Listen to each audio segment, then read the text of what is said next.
Congratulations স্মৃতি Mandhana, congratulations team RCB, দ্বিতীয় titles জেতার জন্য তোমাদের সবাইকে কনগ্রাচুলেশনস। আরসিবি তো সত্যি কথা বলতে গেলে পার্সোনালি আমার ফেভারিট দল বিরাট কোহলির জন্য, তোমরা সবাই জানো হয়তো, বা যারা জানো না তারা হয়তো ভিডিওর মাধ্যমে জানছো। এবং তোমাদের প্রত্যেকেরই ফেভারিট কিছু কিছু দল আছে, কেকেআর আছে, সিএসকে আছে, মুম্বাই আছে, প্রত্যেকটা টিমকে আমি সম্মান করি। বাট আরসিবি আমার ফেভারিট টিম। তো আরসিবির আজকে ডাব্লিউপিএল ছিল, মেয়েদের ফাইনাল ছিল, আরসিবি দ্বিতীয়বার টাইটেল জিতলো।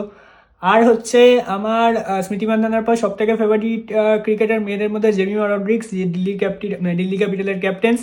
তো আমি বলবো ভেঙে পড়ো না, পরের বার ট্রাই করো, নিশ্চয়ই হবে। তো দিল্লি ক্যাপিটালস সম্ভবত 3বার কি 4বার ফাইনালে এসে মানে হেরে গেল, খুবই মানে আনলাকি, খুবই খারাপ, মানে দুর্ভাগ্য।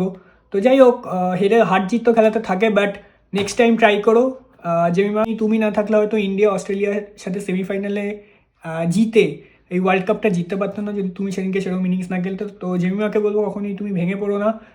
তোমার মতো প্লেয়ার আমি খুব কম দেখেছি যে এত প্রেসার সিচুয়েশন অস্ট্রেলিয়ার সামনে ওরমভাবে সেমিফাইনালে জিতাতে পারে।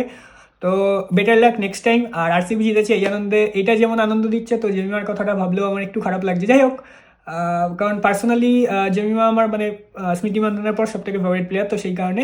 তো যাই হোক, আরসিবিকে কনগ্রাচুলেশনস। তো ভিডিওটা আমি এখনই আপলোড করে দিলাম। তো তোমরা কারা কারা আরসিবি সাপোর্টার কমেন্টস করে জানাও।